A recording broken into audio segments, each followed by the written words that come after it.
All right, we are back with the GSMC Wrestling Laureate podcast brought to you by the GSMC Sports Network.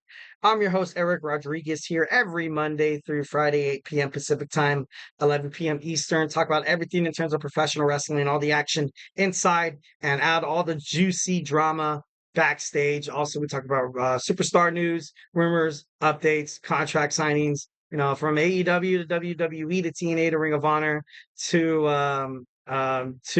the MLW sometimes, which could cover more wrestling. Well, I think we need like a 6 hour show for that. The CMLL, also New Japan Professional Wrestling, also the NWA Stardom.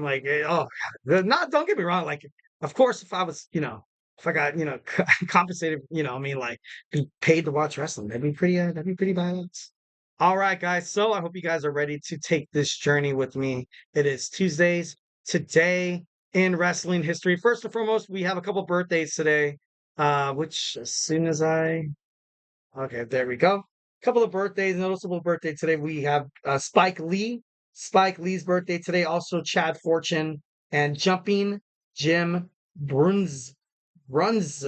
Wow, that's an awesome last name. Damn. Makes Rodriguez sound like poopy. I'm just kidding. No, I'm just kidding. But no, it's yeah, let's go ahead and jump on into this Tuesdays Today in Wrestling History.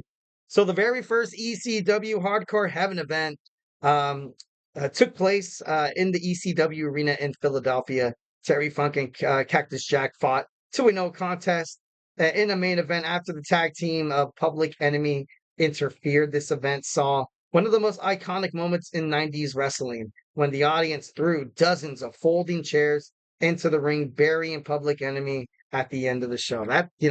That's pretty crazy. That's dangerous. And I think right now WWE personnel really kind of has it on lock. I've never really seen any bottles thrown or food or people coming out into the crowds. I think the last time I saw that was, oh my God, I forgot one. I think it was when it happened with Triple H, and Triple H had to tackle him or something like that. And it was just kind of, or I think somebody threw a water bottle at not, it wasn't Shinsuke Nakamura. Damn it, it wasn't Shinsuke. I think it actually hit him and kind of injured him. Kind of crazy. I think I remember, hearing that. But kind of crazy. Definitely as professional wrestlers, you already put your life on the line to entertain these animals. Well, I'm part of those animals, but I would never throw a folding chair, ladies and gentlemen. Maybe. I'm just kidding. Just kidding. Just kidding. All right. Next in 2000, WCW presented their New Blood Rising pay-per-view rather than the usual Hog Wild August event. Every match on the card was contested under no disqualification rules, and included Kevin Nash defeating Goldberg and Scott Steiner in a triple threat match, and Booker T successfully defending his WCW World Heavyweight Championship against Jeff Jarrett in the main event. I like this concept of every rules casted. Obviously, right now that's probably never ever ever ever ever going to happen because you got to kind of kind of keep these superstars healthy, and I'm not, I'm an attitude era guy, so I'm like, yeah, give them some chairs, let them hit them on the head sometimes. No, I'm just kidding. To prevent the CTE concussions, and you don't want people getting hurt because overall, that's people from your roster, from your wrestling roster. People buy tickets to watch them. If they find out those guys are going to be injured, guess what? No ticket sales. No ticket sales. You're not going to get paid. Your company's not going to get money. So you're just going to get bankrupt. But when they started doing like the themed pay-per-views, which I think on WWE's part was, kind of naive. Like you had Hell in a Cell where there was only one match that was a Hell in a Cell. Or you had or you had TLC where you only had two matches, tables, ladders, and chairs. Or there was another one where I was like, dude, why do we even have that? I do love the Money in the Bank theme one, but I do miss it. I do miss the Money in the Bank match at WrestleMania. I gotta be honest there. I gotta be honest for that. Back when they used to have, well, they had Elimination Chamber. Now they have one for they have one for the men's and the women's. It would be freaking badass if they had one for the tag team Elimination Chamber matches. That would be pretty freaking cool. for the number one contendership for either the WWE Tag Team Champions or the World Tag Team Champions would be pretty badass. So, definitely love the theme there. Obviously, I'm a little more dangerous than a lot of people. So, but I don't know. I thought that was, just thought that was kind of cool. 2001 WWE Champion Stone Cold Steve Austin addresses the Alliance on the Go Home episode of Monday Night Raw before SummerSlam. Also, Rob Van Dam went one-on-one against Kurt Angle, the Olympic gold medalist. Chuck Palumbo and Sean O'Haire challenged The Undertaker and Kane for the WCW Tag Team titles in a steel cage match. And in the main event, Chris Jericho and The Rock took on Rhino and WCW champion Booker T in a tag team match that foreshadowed two single matches booked for SummerSlam, where I think The Rock defeated Booker T for that championship. WCW 2001. I remember the invasion. I remember the alliance, and I remember it done pretty damn badly. Obviously back then I was like, all into WWE. I was like, yeah, that's what you get, WCW. Although I was a WCW fan as well, but I primarily watched WWF, and I was like, yeah, get that trash out of here. You know what I mean? We're the best wrestle my ass. Like, you know what I mean? World Championship Wrestling, we can't wrestle. I'm just kidding. No, I wasn't that bad because I did, I did stay tuned to Monday Night Nitro and, Thursday Night Thunder. And I was like, make sure nobody's watching me. I was like, there's someone pops in. I'm like, oh, what are you talking about? I wasn't watching that. I wasn't watching that crap. I'm just kidding. No, but it was, I thought it was a good product. I think as it kind of grown later on when, the whole Eric Bischoff and the whole Hogan thing. And then, I don't know. It just, I did kind of lose interest. And I didn't know that they were going to go bankrupt. And it kind of sucked because I felt like it would have been awesome to keep both brands. It would have been better for Vince McMahon to kind of have a deal under the table discreetly. Just imagine if WCW was never like if you never had Shane McMahon or if you never had Vince McMahon come out there and people just thinking WCW is still feuding with the WWE, but the WWE is getting all the profits from this feud. It kind of reminds me of the East Coast West Coast thing between like Tupac and Biggie and stuff like that.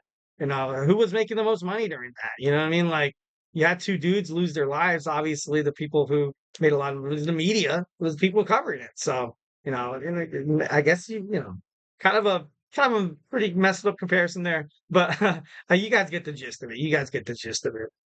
All right, back in 2005, CM Punk competed in his final match in Ring of Honor at the Final Chapter in Chicago, where he defeated Colt Cabana in a 2 out of 3 falls. On the undercard, you had Roderick Strong defeat Matt Hardy and Samoa Joe, and Jay Lethal defeated the Rottweilers by disqualification. And then in 2007, on Monday Night Raw, you saw Jerry Lawler reluctantly surrender the crown to Booker T, and then that's when you saw the official King Booker come alive, where he was, had the pinky up and stuff like that. He was a good character, and he was also the world heavyweight champion at one time. I thought that was pretty cool. Booker T is one of the most prolific WWE WCW superstars that I've ever watched. I definitely think he's, he had a lot of balls staying with WWF/WWE because WCW superstars were just being, kind of trashed a little bit, and they were like jobbers, so to speak, because Vince McMahon was so adamant on just telling, who was the better brand. And, they had an interview with Eric Bischoff as well. And he was like, you know what? To be honest, if WCW would have bought out the WWF/WWE, I would have done the same thing. You know what I mean? So, it's, I guess, going tit for tat on that one. But I don't know. It's just, gotta respect Booker T, King Booker, 1010% love, respect the man. And also, we saw in 2000 and I think 2018, 2012, you saw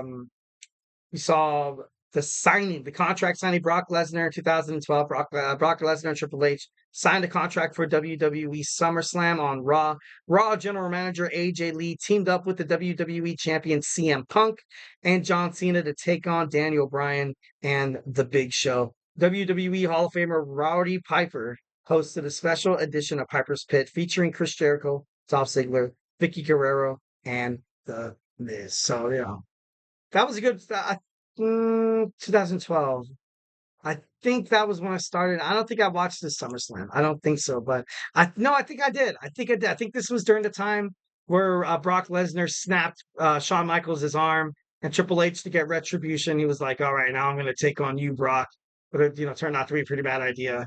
But yeah, also on this day we lost a legend. We lost an amazing father, just an overall amazing human being, Jim the Anvil Neidhart. August 13th, 2018, we lost a legend.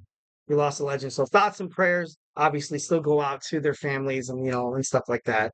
Definitely wish them all the best. Just know that your father made a huge impact on all of our lives. The wrestling industry, the wrestling universe will never, ever, ever, ever, ever forget the legacy that Jim the Anvil Neidhart left behind. So, throwing flowers to an amazing man there. All right, so let's go. Guys, that was my show. Hope you guys enjoyed it. 1010%. Thank you so much for tuning in to the GSMC Wrestling Laureate podcast brought to you by the GSMC Sports Network. Just remember to Superman punch that like and subscribe button to the show. Follow the show, follow the GSMC Sports Network. Remember to follow us on Twitter/X, Instagram, TikTok, and Facebook for more content and updates. And like I always said, if I have not made you a wrestling fan by now, we have a bunch of other shows. We got Nelson with basketball. We have football right around the corner. College football. We have the GSMC College Football Podcast with my boy Tommy. We have the NFL coming right around the corner. We got the Chip Shot Football Podcast with my man Manny. We got the GSMC Football Podcast with Kenneth. We also have fantasy sports coming along with the NFL. So find out your sit-ums, find out your over-unders, find out who you're going to draft, who you're going to start on week 1 of the NFL or even college football. I know some people play fantasy college football. I guess it's fun. I'm just kidding. No, I don't know why I can't really get into college football. I try to sit my butt on the couch when I do have a Saturday free. Usually I'm always working on Saturdays. But sometimes I sit my butt on the couch. I'm like, you know what? I'm going to watch this. I'm going to watch this. Can't bother me. And then my daughter's like, let's play Roblox. And I'm like, all right. And then my son wants to play blocks and can we go outside? Can we go to the mall? Can we get ice cream? And I'm like, all right, I guess I can't watch college football. I'm just kidding. But yeah, I hear the GSMC Sports Network. We just got a lot of dogs here, guys. We have a lot of good dudes. A lot, we have just a lot of amazing people here on the GSMC Sports Network. So make sure you hit that subscribe button. Guarantee you will never ever ever regret it. Give you the Eric Rodriguez guarantee. So once again, guys, hope you guys have an amazing Tuesday night. Sleep well. I will see you tomorrow on Wednesday. Stay beautiful, but most importantly,